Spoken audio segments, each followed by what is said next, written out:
Hello, and welcome back to English Podcast Spot. Hi, everyone. We are so happy you are here with us today. English Podcast Spot. Learn English with podcast. Hey, English learners. Welcome back to English Podcast Spot, your cozy place to learn easy English through real-life conversations. I'm David. And I'm Emma. How are you doing today, David? I'm good, thank you. A little tired, though. I had a busy weekend. I went out with some friends and we stayed up way too late. What about you? Oh, I know that feeling. My weekend was the opposite, very quiet. I stayed home, cooked a little, read a book. It felt nice to slow down. That actually sounds amazing. Sometimes those quiet weekends are the best. Yeah, especially Sunday. Do you know that feeling? Sunday afternoon, it's calm, but your brain is already whispering, tomorrow is Monday. Yes, your body's on the sofa, but your mind is already at work, in traffic, answering emails. Right? So if you're listening on a Sunday, maybe you're feeling cozy, but also a bit nervous about Monday. And if it's already Monday for you, maybe you're on the bus, walking to school, or washing dishes after work, then you are in the new week already. So the question is, what do we really need for Monday? Do we need more stress, more pressure, more I'm not good enough? No, we need some positive vibes. We need thoughts that give us energy, not steal it. Exactly. And that's why today we're talking about the power of positivity, the power that feels like the soul of a happier life.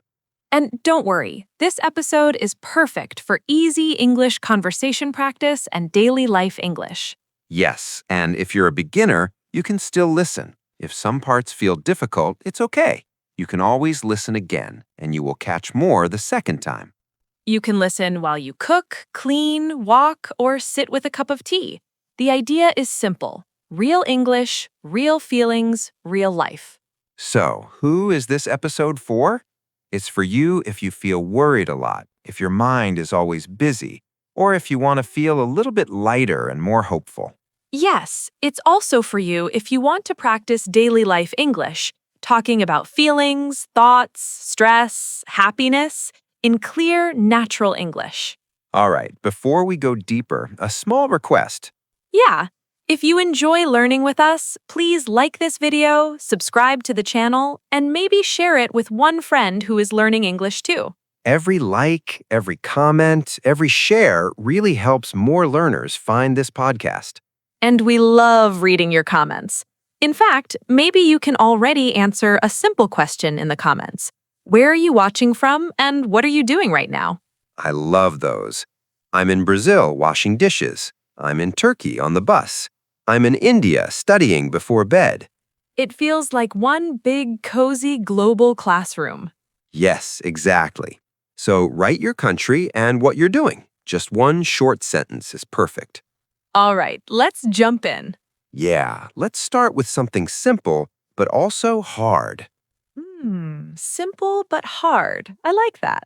So, first idea for today. Your happiness switch is inside you, not inside your job, not inside your phone, not inside other people, inside you. And I don't say that like, oh, just be happy, it's easy. No, I also have days when my brain is like a little cloud of rain. Same. My brain sometimes wakes up and says, "Good morning, let's think about everything that is wrong." Yes. You know those mornings? You open your eyes and immediately you dwell on all the problems. The bill you have to pay, the email you didn't answer, the mistake you made last week. Dwell on means you sit on a thought for a long time. You stay there, you replay it again and again. Yeah, and when we dwell on negative thoughts, we start to feel more and more weighed down, like we're carrying a heavy backpack on our chest. Actually, that happened to me last month. I woke up one day and everything felt gray. Nothing was wrong, but my outlook was very negative. Outlook means the way you look at life, right? Exactly. Same room, same job, same coffee. But my outlook was, This is all useless. I'm failing. Everyone else is doing better. I know that voice. And I noticed something. I wasn't just listening to that voice, I was feeding it.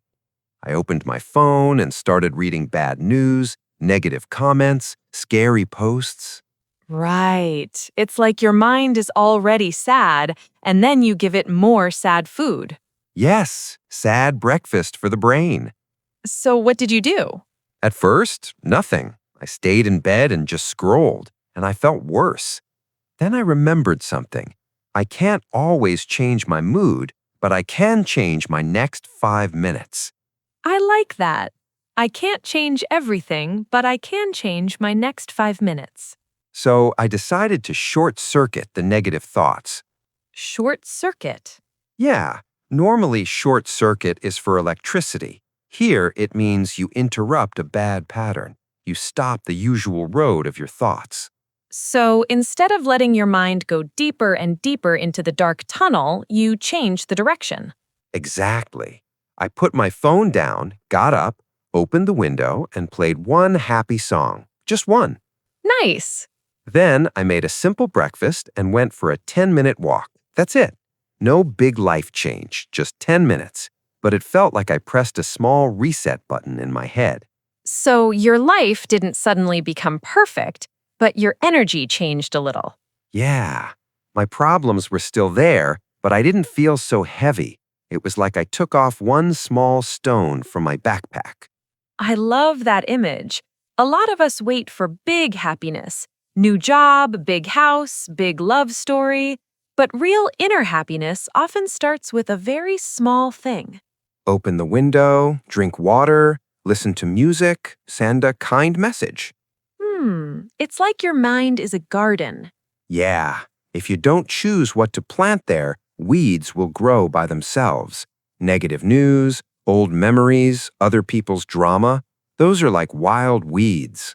But when you choose even one small good seed, like gratitude or a kind thought or a short walk, you are starting a different garden. And that doesn't mean you must be positive all the time. That's impossible, right? You're human. You can cry, you can be tired, you can feel sad. But even on a sad day, you still have this tiny switch. What is one small thing I can do now that is a little bit kind to myself?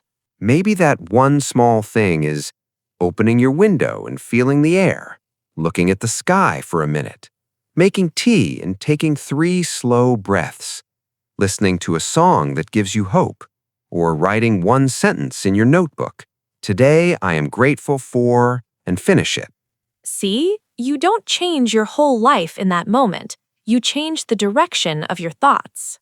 And when you repeat that day after day, your brain slowly learns a new habit, a happiness habit.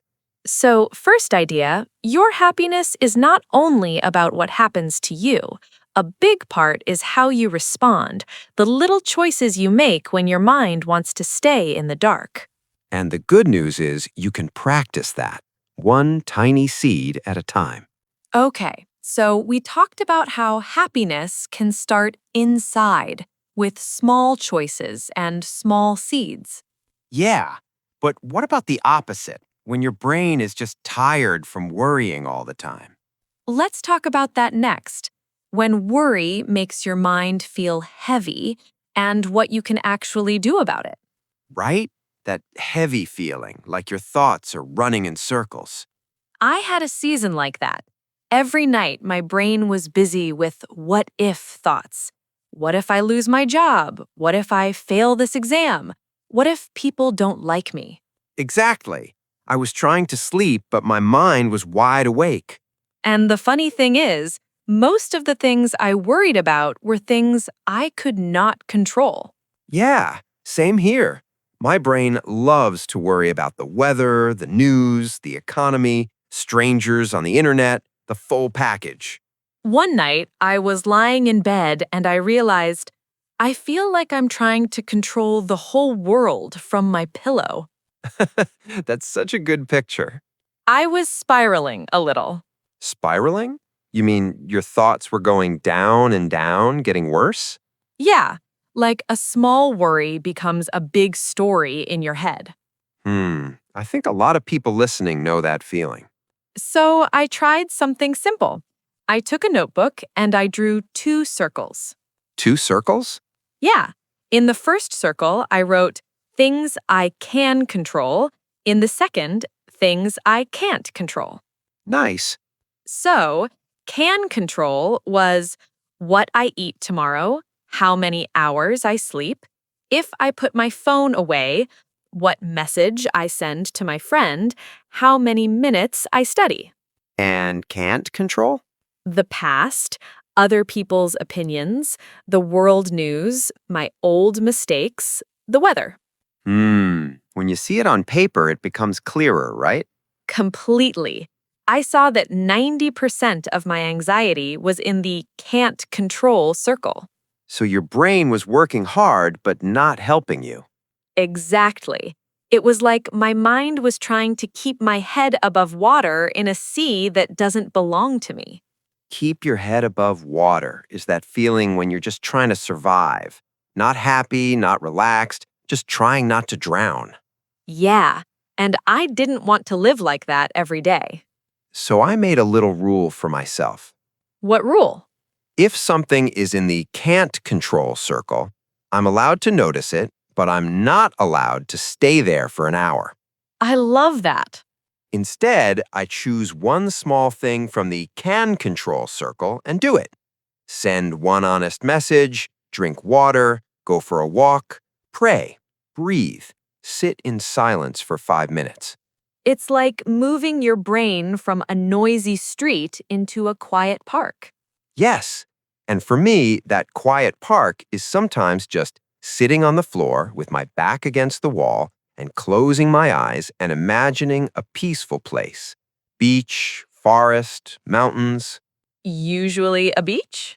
usually a beach. I imagine the sound of the waves, the feeling of warm sand, the sun on my face. That's nice. I breathe slowly and tell myself, right now, I don't have to fix my whole life. I only have to breathe. So, second idea, your brain gets tired when it worries about everything you can't control. When you move your attention to one small thing you can control, your mind can finally rest a little. And that rest, that small, calm moment, is also positivity. It's not loud, but it's very powerful. Okay, so we have inner happiness as small seeds, and we have less worry when we focus on what we can actually do. Yeah. And now, let's talk about something that scares many people goals. Yes, goals can give us hope, but they can also make us stressed. Let's untangle that. So, Emma, have you ever felt like your goals were attacking you? Attacking me? Yes, many times. Like instead of feeling inspired, you feel guilty because you're not there yet. Exactly. A few years ago, I remember one season where I felt very lost with work and money.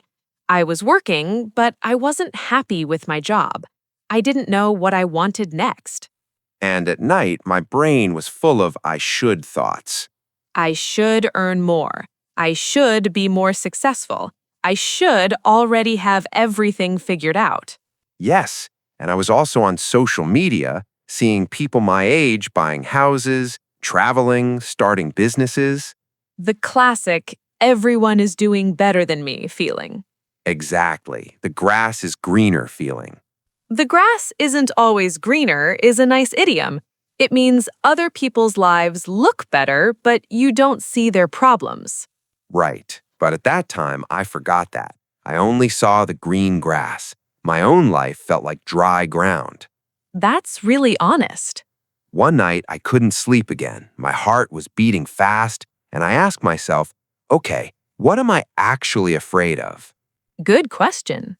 The answer was, I'm afraid my life will stay like this forever. Same job, same stress, same money problems. That's a scary thought. Yeah.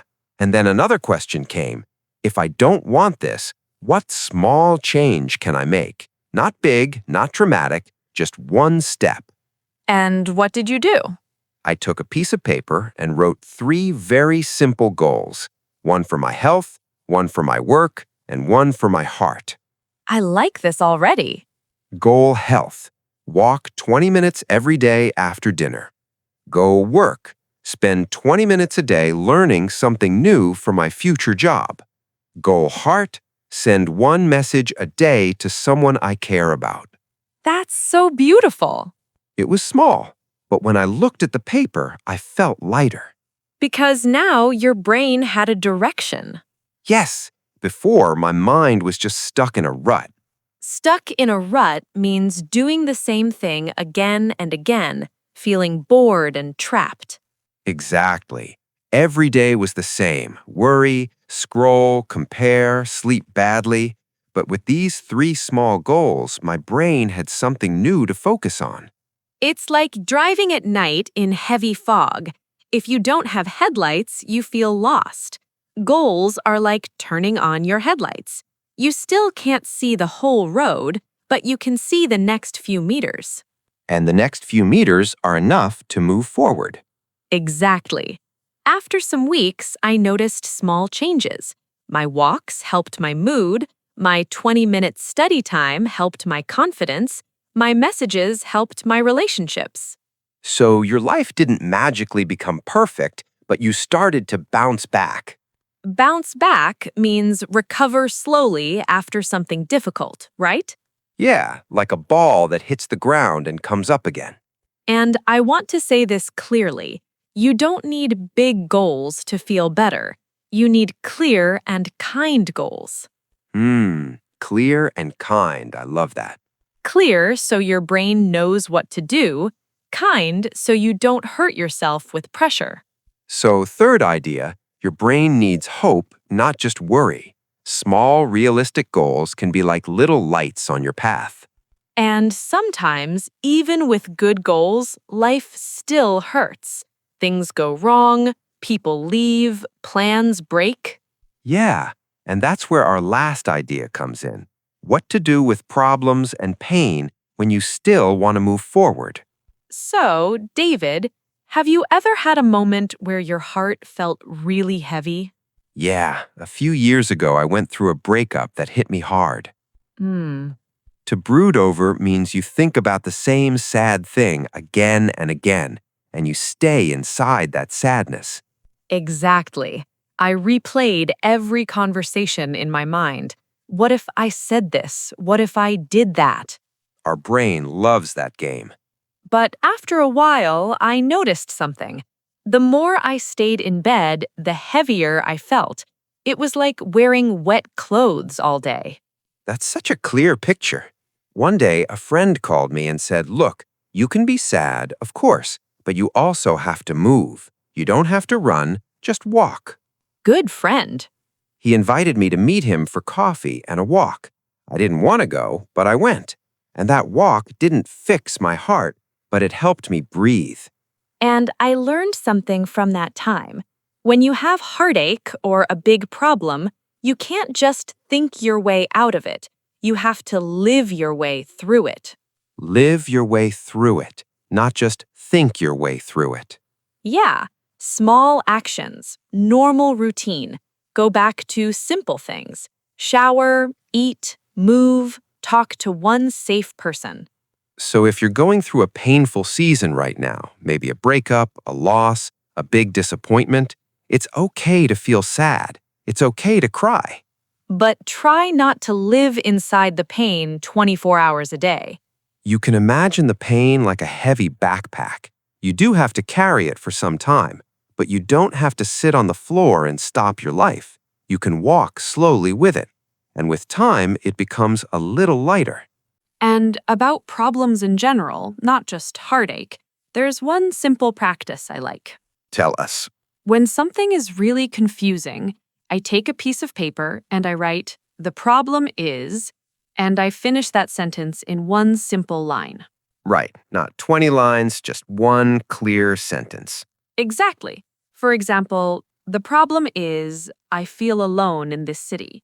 Or, "The problem is I don't know how to pay this bill." And then what? Then I write 3 small things I can try. Not big magic, just 3 ideas. For example, for feeling alone. Join one online English group this week. Send a message to one old friend and ask, "Can we talk this weekend?" Go to one public place, a park, a cafe, with a book or podcast, so I'm not alone at home all day. That's really good. And I tell myself, I don't need to solve everything today. I just need to try one of these this week. So you move from I have a problem to I'm working through this problem. Yes, work through is a nice phrase.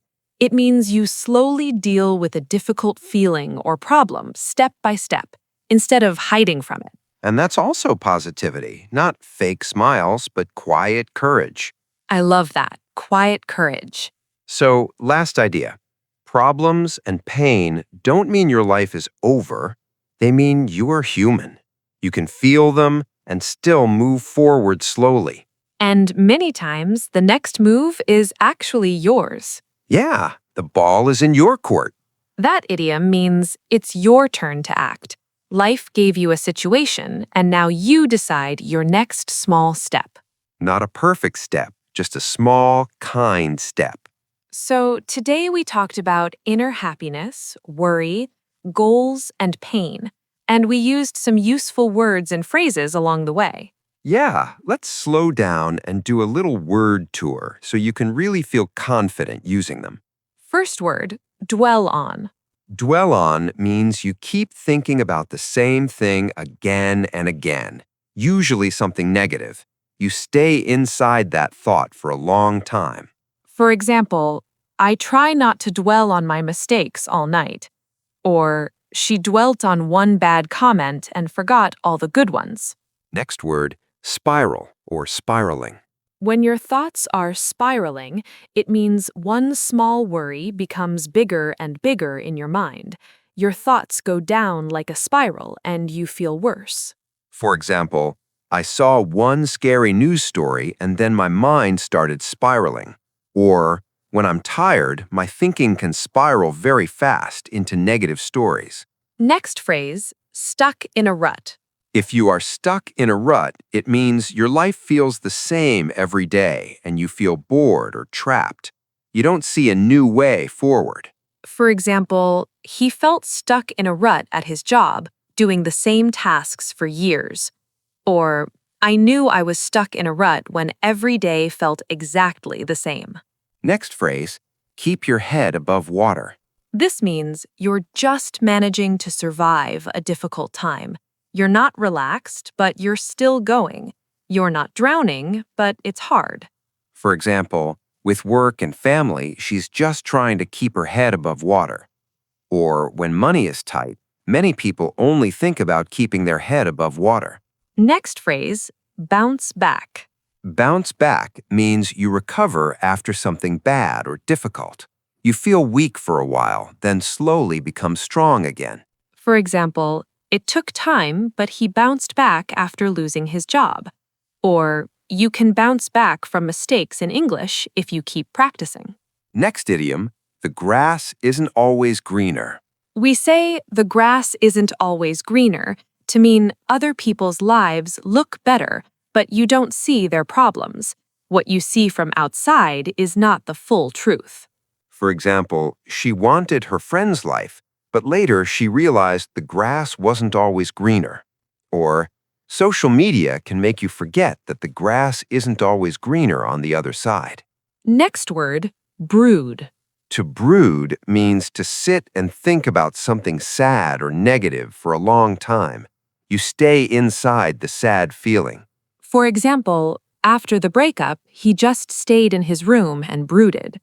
Or, it's okay to feel sad, but if you brood all day, you feel even worse. Next phrase, work through. Work through means to slowly deal with a difficult feeling or problem, step by step, instead of hiding from it. For example, she needed time to work through her fear of speaking in English. Or, it can take months to work through heartache, but small actions help. And our last one, the ball is in your court. This means now you must decide or take action. It's your turn. Other people did their part, now it's your move. For example, I sent him the offer, now the ball is in his court. Or, you know the problem and the options, now the ball is in your court. So those were some of the words and phrases from today. If you want, you can listen again and try to catch them in the main conversation. Yeah, and maybe choose one or two that you really like and try to use them this week in your own sentences. So, I guess that's our reminder for today. Your thoughts are powerful, and small positive habits really matter. Yeah, even one tiny thing counts. One short walk, one calm breath, one kind thought about yourself. That's already a positive step. If you like, tell us in the comments, my small positive habit will be, and write just one thing you want to try. And if this episode helped you feel a little lighter or a little less alone, you can like, subscribe, and come back next time. So, here's our question of the day. What is one small positive habit you want to try this week? For example, I will take a 10-minute walk every day. I will write one thing I'm grateful for before bed. I will put my phone away for 30 minutes. Tell us in the comments. We read every single one. Take care of yourself. Be gentle with your mind. And remember, you don't have to be perfect, you just have to keep moving slowly in a kinder direction. Right. This is Emma, And this is David. and you've been watching English Podcast Spot. Bye. Bye.